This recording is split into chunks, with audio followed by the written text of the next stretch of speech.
Hello, I am Rob. And I'm Rob. And welcome to Impossible Mission for another bout of saucy video game talk.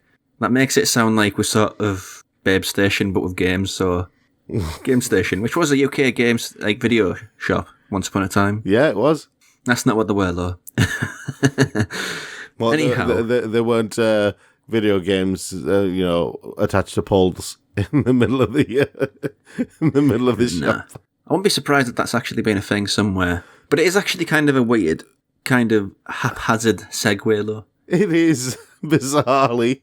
I didn't intend that to segue quite so neatly, but what we want to talk about this week on Impossible Mission here on the Geek Show, click like, subscribe and all that guff, is product placement in games. Yeah, product placement. Well, not just product placement, but advertising in the wider sense as well.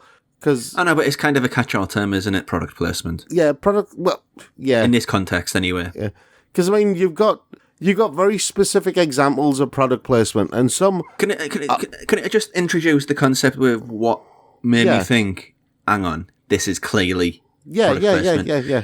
I mean, if you listen to our sister show, Monthly Marmalade, there's 2 episodes where I've talked about Judgment. Loved it, by the way. But there's a thing in Yakuza games, which is the engine it uses, where you go to restaurants in the area. In Judgment, there's a system where you make friends with people. And I think there's one towards the north end of the city, towards the north end of Kamurocho, called Ikanari Steak. And you know when there's a random person who's just there? That's just random graphic face, man. That could be anybody. You know what I mean? And then there's the person who you make friends with at Ikanari Steak, who is the most lovingly rendered graphics on his face. Clearly, he's been in for a mocap session. Is that sort of detail? And he talks about the corporate philosophy at Ikanari Steak, how it values the customer first, and it does everything cheap, so they don't rip off customers, and all of the steaks are the best quality steaks. And here's me playing it thinking, hang on a minute. Ikanari Steak, a real thing. So I googled it, and there it is. Yeah. They've basically planted a free mission thing in Judgment, which is an advert for the Ikanari Steak chain of restaurants in Japan. And I thought, wow, product placements kind of sneakily got into my games. I don't like this. Well, it's kind of always been there. It has, but not like a literal advert like that. In the story arcs, I guess. Well, it depends. Not in that sort of sneaky way. It's not even that sneaky. In Japan, it wouldn't have been kind of direct, wouldn't it? Yeah. See, it's sneaky for us because we're not aware of the brand. But if you're aware of the brand, then it doesn't become sneaky. It's basically more overt. And we've had the equivalent of those, right? See, if I basically walked up to any gamer right now and said, hey, there used to be this really interesting platform game from when I was a kid, right? From the early 90s to mid 90s. And you basically played as a red dot with arms and legs. It was called Cool Spot. And you know what? It was a lot of fun. Do you know that, kids? It was a lot of fun. No, it wasn't, because it basically was 7-Up advert. The entire game was an advert for 7-Up. Yeah, I mean, I can speak to that, liking that game a lot more because it was aimed at my generation. Yeah. You were a bit more... I was older. You're a bit saltier and a bit more seasoned. Yeah, I was older and more bitter. Let's be honest. Yeah, I was, ooh, you play as a cool spot with shades on. It's the 90s. That must mean he's radical, dude. Yes, that was literally the marketing campaign. But yeah, it was a decent game, But... Yeah, it was a decent platform game. It was all over the place in the 90s. It was. Try to hide it. Do you remember Gremlin had a character called Zool, the ninja from the nth dimension? Yeah. Well, there was somebody bring back Zool. Zool was cool. Yeah, but Zool had an amazing kind of sponsorship deal with what I call Chupa Chups, but I've been reliably informed is pronounced Chupa Chups. Whoever said that, right? Take him on side. No. Do you know what? Do you know how it was explained to me? They said it's not Chupa Chups, it's Chupa Chups because it's basically I think it's Spanish or Portuguese or something like that. And they said you don't say Chupacabra, you say Chupacabra. Yeah, but here's the thing: in Italy, Florence isn't called Florence. No, it's called Firenze. Yeah. Cologne isn't called cologne, it's called Cologne. Yeah. So there's English versions of words and there's Spanish, French, Italian, German versions of words. Exactly, but it's the Hunter x Hunter thing all over again. Okay, if you're going to be like that, you're not allowed to call it Bangkok anymore. You Google it and you try and pronounce that word if you're going to be like that. I'm not Seriously, Google the real name for Bangkok. It is not a pronounceable word in the English tongue. It's about 45 letters long. It's obscene. Have you just Googled it? I'm actually looking for it now. Because it's all right, Krung Tep Mahanakon. Or simply Krung Tep. I agree with the Thai people. Just call it Krung Tep and leave it. Yeah. But the point is, yeah. No, I'm just saying. Anyway, we kind of got off track there because somebody was angry about Chupa Chups or Chupa Chups or whatever you want to call them. Chupa Chups. Yeah. So anyway, Zool, very obvious product placement there for Chupa Chups because you can't really hide Chupa Chups. It's actually words. You can't hide it with, with cool visuals or anything like that. There's not like a hidden stealth Apple logo somewhere. It just says Chupa Chups written in big letters. Yeah, there's not like this really odd level where Zool goes to one side and then he starts using his Bing search engine. Exactly. And you think, what you doing, Zool? What you doing? You're supposed to be a superhero. No superhero is this stupid. There are some very subtle bits of product placement. Uncharted 3, for example, had some Subway product placement, which you've totally forgotten, and I've only remembered because I found it in an article when I was doing the prep for this episode. And it was talking about there's bits where there's Subway uniforms and some signs and posters about Subway meals, and I'm not sure whether that was in the English version. It's in the versions. It's in a variety of versions of the game. Okay, that's kind of skipped me, but that's more in line with what movie product placement is, really, isn't it? Well, I mean, it used to be once. I mean, there's bad examples of movie product placement where I think it was Transformers, where it had like a soft drink vending machine turned into a transformer, which was kind of just very dumb. But most cases in movies, it's just here is a character who's using an Apple laptop or using a certain brand's phone or something which exists in that world where they're sort of integrating it and making the world believable. Yeah, apparently the soft drink owners weren't happy with that product placement of their of their product in the Transformers movie because the message it was sending was, drink this, otherwise we'll kill you. Yeah, there's a bit in Blue Velvet which might be my favourite bit of product placement, but I'm not sure whether it's product placement or David Lynch just being a bit weird. It could be both. Yeah. I think it's Blue Pabst or Budweiser or Heineken, some American beer brand. It's just the way it's integrated. Yeah. But anyway, my point is it's integrated into the world and how we use things. Yeah, I mean, there's an interesting bit of product placement integration that happened recently. And I'm not on about the one that everyone's thinking of because it's been in the news. What I'm on about is Monster Energy in Death Stranding. That was kind of... It wasn't just that in Death Stranding, though, was it? It was famously, there was an advert for Norman Reedus' new show in there too. There was. But the Monster Energy drink was what he drank to basically maintain his stamina levels and stuff like that as he's out in the wilderness.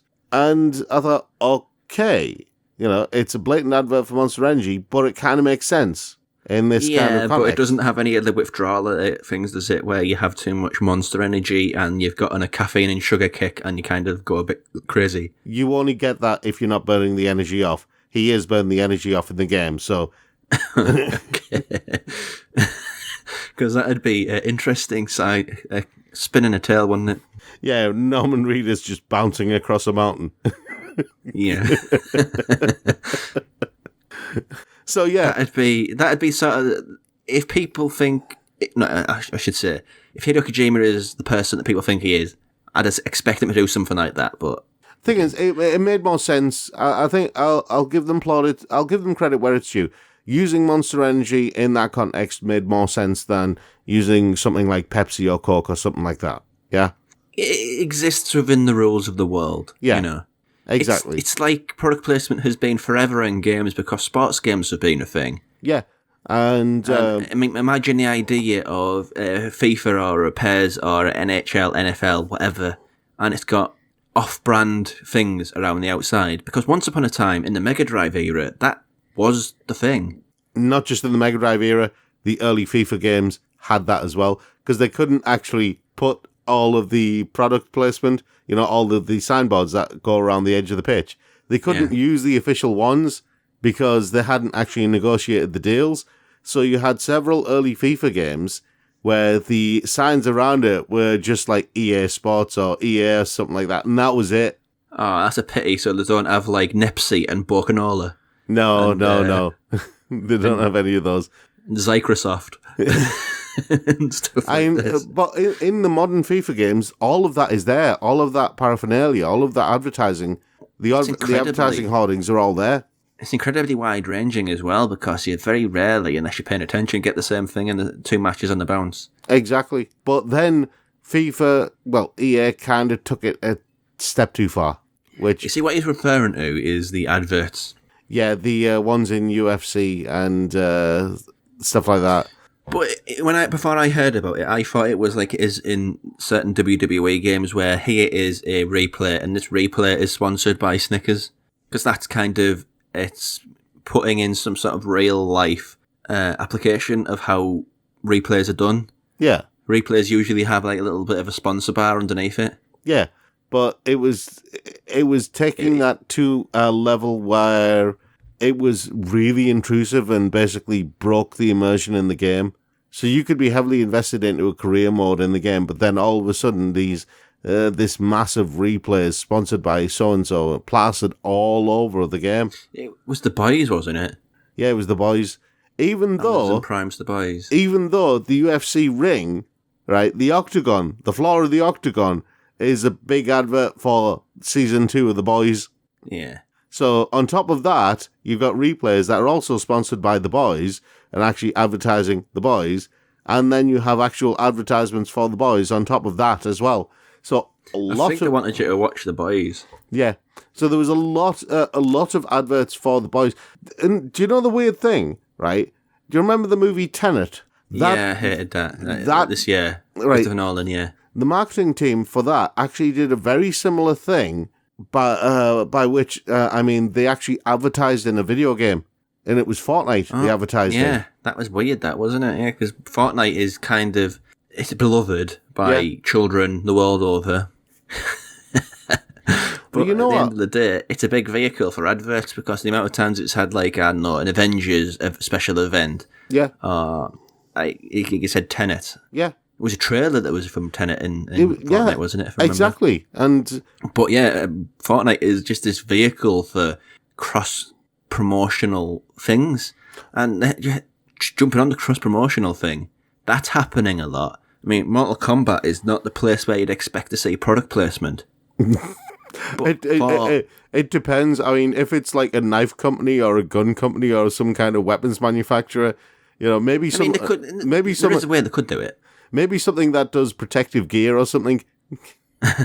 Maybe there is a way to do it, with the friendships. So you put some weird things in the friendships instead of the fatalities, the friendships, But no, it had like Arnold Schwarzenegger Terminator in it. Yeah. Which was a cross-promotional way of including whatever Terminator abomination that they've got on the cinemas at that time. But then they took it a step further and they started just including all sorts of random ones that have no product, that aren't product placement. They're just extra characters because, hey, if we can include the Terminator, that means we can have like the Predator, we can have the Alien, we can have all sorts of other things. Let's have them all. That all makes sense, they're all Terminator, Predator and, even Terminator, Predator and Alien, as how they interact with the world and how violent they are. They are very much in Mortal Kombat's wheelhouse. Yeah, and do you know what? I kind of love the fact that Mortal Kombat is going down that route because eventually we can have all the movie bad guys just fighting each other to the death to see who is the ultimate movie bad guy. It'll be celebrity deathmatch all over again. Yeah. But product placement, I think, is getting to this point now where once upon a time, it used to be an ugly thing. It used to be like an ugly term, and it still is. There's still occasions where it's done in an ugly way. Yeah. See, the interesting thing about what you mentioned with the Mortal Kombat thing, right? It does remind me that product placement has that sort of cross-promotional thing has been around in mobile gaming for a long, long time. Yeah, special events, usually, Yeah. that's what they term them as. The special events and all sorts of things like that. And also, you had, like, key things in, when I was playing Final Fantasy 14 a lot, you had key events when Final Fantasy 13 was coming out, for example, you had events related to Final Fantasy 13. Yeah. As a kind of a promotional thing. So in-house promotion does happen with video games where they advertise, where the developer or the publisher can advertise other games that they're doing within a game. Yeah, it's, I don't know who does it. Warner Brothers are very good at that. Yeah. They're not very good. That's kind of complimenting them. They're quite consistent with that. Yeah. How you play Batman Arkham Asylum or Arkham whatever, and you get stuff from Mordor, the Shadow of game, sorry. Yeah. It's the future. Yeah. The future of product placement in video games. I think there's going to be companies who are completely crass about it.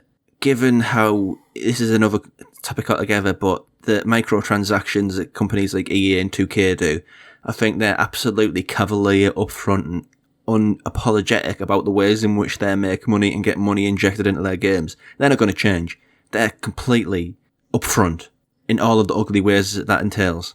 So that's going to exist. Yeah. But otherwise, I think it's just going to be like it is in movies, really.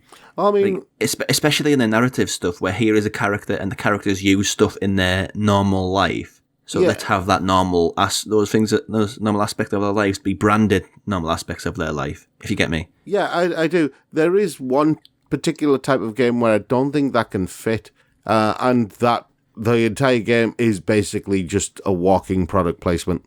What's that? Racing games. Well, that's like sports games, though, isn't it? Well, not exactly. See, racing games by their nature are, and I'm talking about any type of racing game where you have real-world cars in, because each one of those cars, they so lovingly pan across the car at the shiniest angle, and so you can see it at its sleekest, you can see the curves and that, and then they rev the engine a couple of times to get you excited. That is product placement. That is product placement, but when it's including touring cars, and touring cars are basically just, here is a big vehicle which is just adverts. These adverts. Yeah. Look at all the adverts on this big advert transportation device. Yeah, that exactly. A lot of actual racing ones are like that. But the racing games that I'm talking about are stuff like the Forza games, the street racing games, that sort of thing. I'm playing Asphalt Legends on my phone, and a lot of the cars in Asphalt Legends are basically like that. They're just, the real world cars are based on real world cars, and they have all of the names and all the hallmarks of it. But it's a mobile game. So they've basically got some sort of arrangement with the manufacturers for the usage rights to these cars and the names of these cars and the images of these cars. And it's basically a promotion for those cars. But one of the things that I do know is that with those games, where it's not like a proper full-on sports racing game, where it's more of a street racing game, with those, one of the things that that is part of the deal with the developers is that they don't show the crash damage. Yeah, that's the thing which I think ended Burnout. Yeah, honestly, it's I think that's one of the things that happened with Burnout as well. Because Gran Turismo was, the people were complaining for a long time. Says, these games are great, but why isn't there any crash damage? And I think the guy who developed it, I can't remember his name, but it's not important. He basically came out and said, yeah, we can't do that because the companies who develop these cars won't let us. Yep. Which, going back to Burnout doesn't have real cars. It just has like sort of generic off-brand things. Yep. And that's not really within the ethos of EA, is it, who put it out? To have generic off-brand things. They're trying to make money everywhere they can, so I'm just putting words into EA's mouth, but let's be honest, it's not much of an exaggeration when it comes to that company. Yeah. I'm guessing that because they can't make money that way, potential profit is limited. Well, when you're talking about cars in racing games, there is one particular racing game that I can think of where you wouldn't think that you'd see product placement related to cars, right? Wacky Races. No. Mario Kart. Yep. But they did it. Mercedes, Mario Kart 8, and I think it was also possibly in Mario Maker. Mario Kart 8, though, definitely They basically made a deal with Mercedes, and they included, I think it was 2 or 3 Mercedes models in Mario Kart 8. Yeah, I vaguely recall something like that, yeah. So you got this picture of Mario sitting proudly in this super deformed Mercedes. By super deformed, I don't mean that it's twisted out of shape. Super deformed is a term relating to anime where it means it's shrunken down and looks cuter. Cutesy. Yeah. Funko Pop version of it. Yeah, basically. Yeah. So, I don't know, product placement is just one of these things you're going to kind of have to get used to because... yeah. Especially with games costing what they do and they're trying to get as much money out of people as they do. Yeah. I think once this idea that... Because honestly, this whole idea of games being £70 RRP, I think that is going to bite them because people aren't prepared to pay that much. So more people will wait longer to play it, and only the hardcore, which isn't as many people as studios and developers would like to think, will get the games early. Generally, people will wait. So as far as the developers are concerned and the publishers are concerned, that's lost money, that because people will wait until it's cheaper. So to make some money back, they'll look at other ways to get income from these titles. Yeah. And the obvious one, elephant in the room, is product placement. Yeah, I mean, the thing is, sometimes the product placement can go a bit too far. Yeah, it's kind of like selling your soul in some cases. Right, because, I was just praising Kojima about the usage of Monster and saying, look, it fits the environment. It works in that context. It fits the story that's been told, yeah. Yeah. There was a game where the product placement didn't fit the environment or the story being told. That was Metal Gear Peace Walker. Can't remember that. Right, Metal Gear Peace Walker was on the PSP.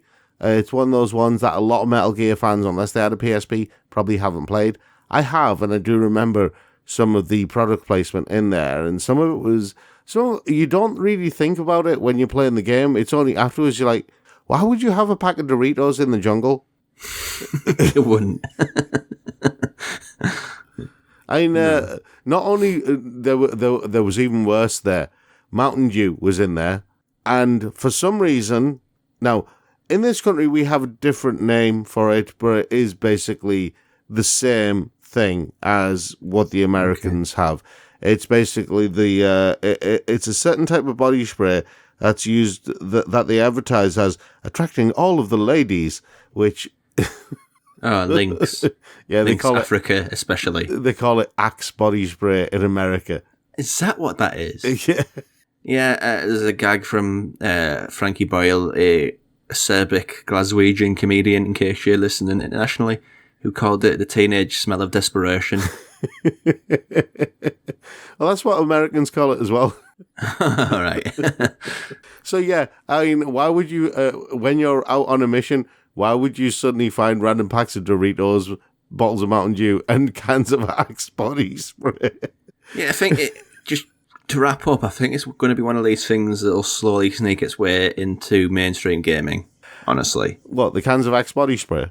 Well, that too. But yeah, just generally product placement, like characters using certain things. Well, I think it's going to go both ways. The only games that can really survive it is historical ones. Yeah, but I can't see like Wolfenstein 3 having like sponsors for top shelf jazz mags or something. Oh, look, all I'm going to say is I actually think the trend is going to go both ways, right? I think that you're going to have a lot more product placement in games, but you're also going to have famous video game characters actually sponsoring stuff. So I would say it's only a matter of a couple of years before... Well, that coming back, you mean? That used to be huge in the 90s. Yeah, but I reckon that's a... Thing is, it never really went away because you have, over in Japan, anime characters still sponsoring stuff and still advertising stuff, right? I don't know that. There's a big market for it. So it hasn't really gone away. It's just moved to a different country.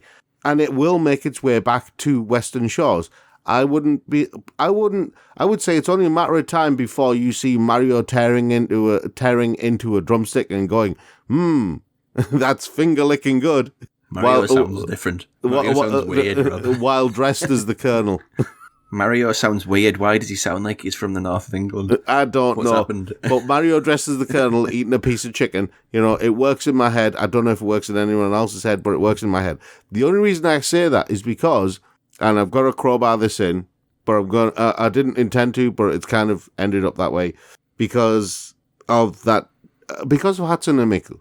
Just before you say that, Sonic shilled for everything in the 90s. Yeah. I'm going to put that out there. Sonic was a corporate shill, right? And I know the Sonic fans are not happy to hear me say that, but during the 90s, Sonic was a total corporate shill, okay? He hoarded himself out for everything. If you don't believe me, you go back and look at the history, right? You look at the history, Sonic had no choice in the matter. They made him do it. You could see a single tear roll down his eye. Well, the proof of that was when you played the games and you saw the cold, dead eyes. You know, that's why Sonic Adventure 2 didn't work properly. Exactly. His heart wasn't in it. Breaking news here.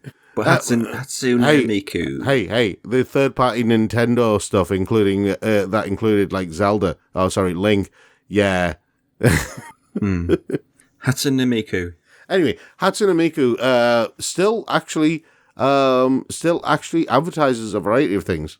You know, that's an avatar, isn't it? It's only casually adjacent to video games. Hatsune Miku. Well, I mean, you've got like the Project Diva games and stuff like that, but the actual character itself and the other characters that make up the Vocaloid thing, they all have their own little kind of sponsorship niches. They're all corporate niches. Hatsune Miku, I mean, one of the tracks that gets loads of people in Japan, you know, bopping away, bizarrely enough, is the song that was done for vegetable juice. Oh, Japan. Because it was all over TVs. And the first time, I remember the first time I saw the, you know, they do the holograph concerts for them now, right? Yeah.